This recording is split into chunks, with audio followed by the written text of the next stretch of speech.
questions, or if I should just want me to introduce the next speaker, who's Hannah Brown from the Nationwide, the Biorepository. Good morning.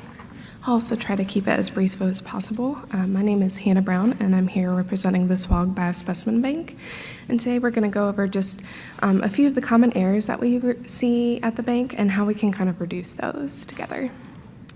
So a little quick overview of who we are. We're the SWOG Biospecimen Bank, and we are part of the Biopathology Center at the Abigail Wexner Research Institute at Nationwide Children's Hospital.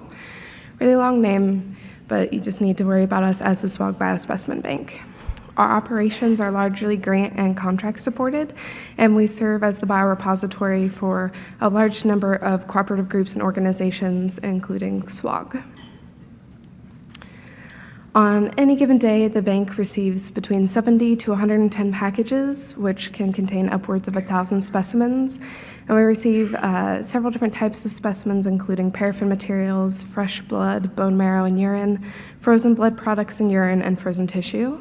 We can receive all specimen types throughout the week, Monday through Friday, and shipments of fresh blood, bone marrow, and urine may also be received on Saturday for immediate processing. Because we receive so many specimens, accurate specimen submission is crucial to our day-to-day operations. So what exactly happens when you submit specimens to the bank? So we receive the specimens at the bank, we open up the packages, double check the paperwork and make sure everything looks good, and we go ahead and accession all of that information into our bank database. And if we don't have any questions, we go ahead and process and bank the specimens, and we can mark those as received in the STS system. However, if we get the specimens in and upon accessioning we notice that maybe there's a discrepancy or we have some questions for you, then we'll go ahead and contact you on the day of receipt. We'll generally give you a phone call and follow up with an email if we don't hear back right away. And until we get that information confirmed, we can't proceed with processing and banking and marking it as received in STS. So it's really important that if you do get a call or an email from the bank that you try to reply right away. Some common specimen quality issues that we receive at the bank include specimens that should be frozen but arrive thawed or with insufficient dry ice. It's important that you choose an appropriately sized container for the specimens that you're shipping out, and make sure you kind of sandwich the specimens in between dry ice and fill the container up all the way. It's always good to include more dry ice than you think will be necessary. That way the specimens don't thaw in transit if there's a delay or something. We see blood and bone marrow that sometimes arrives hemolyzed or clotted.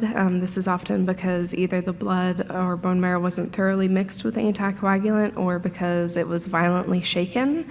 So you just want to make sure you're gently inverting that tube 8 to 10 times immediately after collection and not vortexing or shaking the blood. We will sometimes receive specimens in a cracked, broken, or leaking container. So, for example, we sometimes receive frozen glass tubes, and those very often arrive to our bank broken just because they're very fragile. So we recommend using plastic collection tubes. When the specimen freezes, it tends to expand, so make sure you're leaving some extra room in the vials if you're going to freeze them. Make sure you package your specimens carefully. If you're shipping slides in a slide box, making sure that once you get that box closed, you don't hear any rattling when it shakes. If you do, go ahead and put some extra paper towels or some other, packaging material inside to kind of keep those slides from breaking in transit. And if you have any specimens that are already cracked, broken, or leaking, just go ahead and don't send those because chances are we won't be able to use them. If you ever have any questions regarding that, you can always give us a call and we're happy to help. And sometimes we'll receive incorrect specimen type. So, the study says should be submitting whole blood, but you've gone ahead and processed it into serum. If that does happen, again, feel free to contact us, but, always refer to the protocol. And if the protocol is unclear, you can ask us about that as well. Common shipment issues that aren't quality related, but we do see a lot, is missing paperwork. We need that STS packing list for every single shipment. And a pathology report is required for FFPE tissue specimens. We will also see sometimes missing information on the specimen labels, so we'll kind of go over the labeling requirements here in a moment. The STS packing list sometimes is discrepant from what is actually sent to us, which can be quantity or labeling information. So just kind of double checking that before you send it out is really helpful.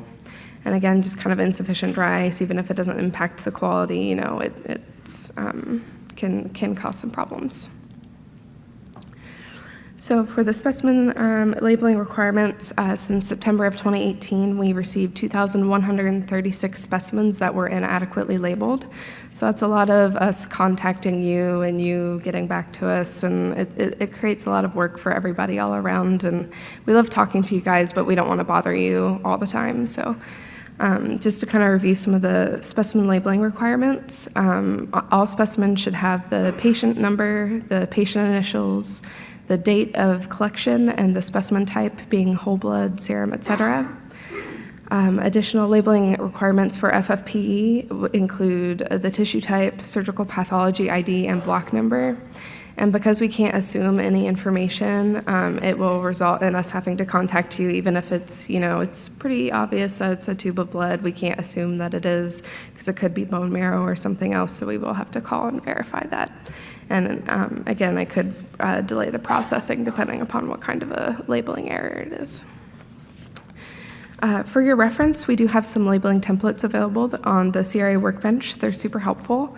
For those large specimen labels for the paraffin shipments, you can put that big label just on the slide case as long as the paraffin specimens are labeled with the registration number, the surgical pathology ID, and the block number. So that has to be on every single slide, but you can put the big bulky label on the outside case.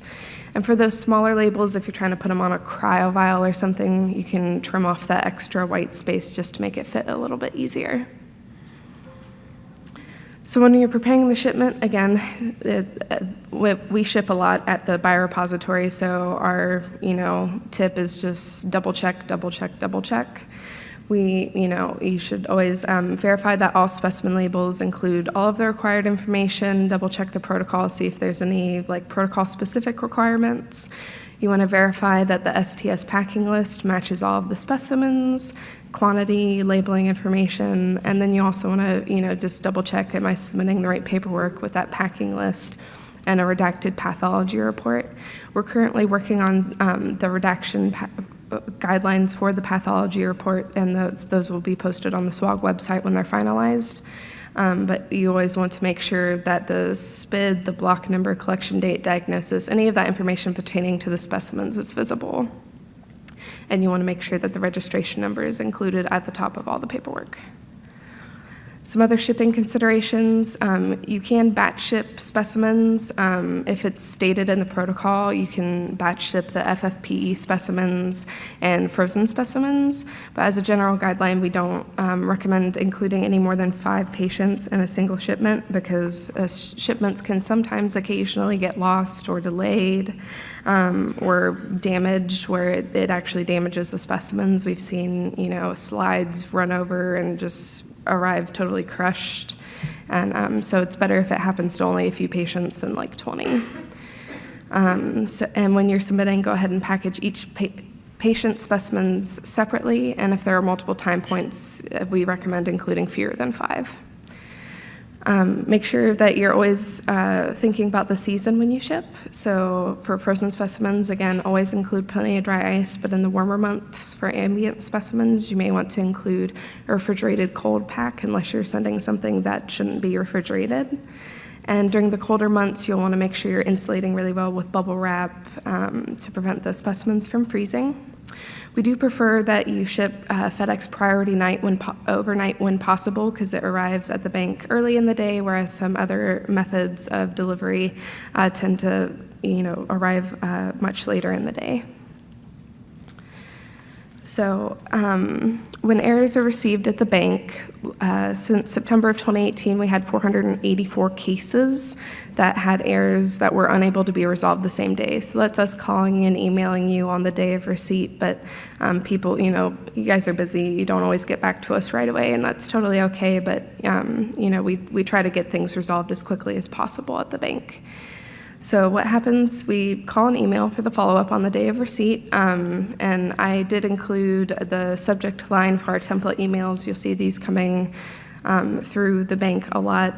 So if you see something with that template email subject in the line, then that's regarding a shipment that you've sent and should be responded to as soon as you can. And then, so if we're not able to receive it on the day of receipt, or mark it as resolved on the day of receipt, the case will remain what we call pending, which can delay the processing of the sample. And at that time, if for the select studies that we can do a query for, we will enter queries for those. And it also delays the that it being marked as received in the STS system.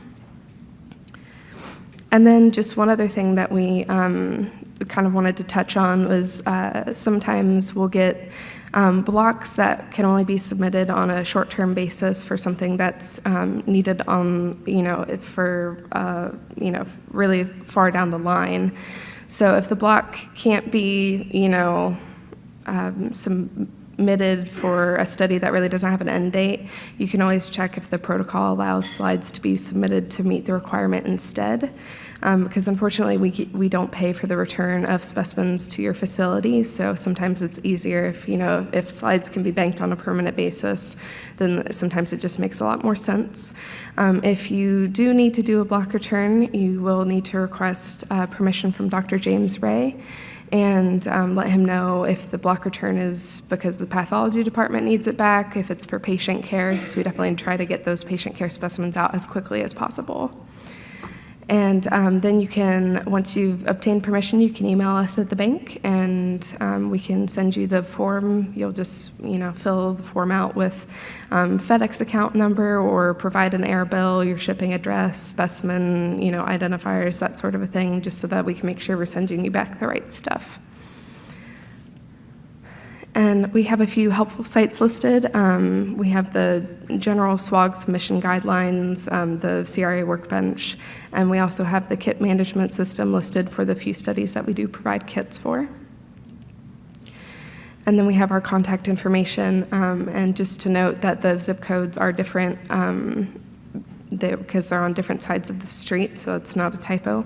But you can always feel free to contact us if you have any questions, because even if we don't know the answer to your question, we're always here to help you. We're here to help you get in contact with, whoever can answer your question, and we're always available. Any questions? Okay, thank you.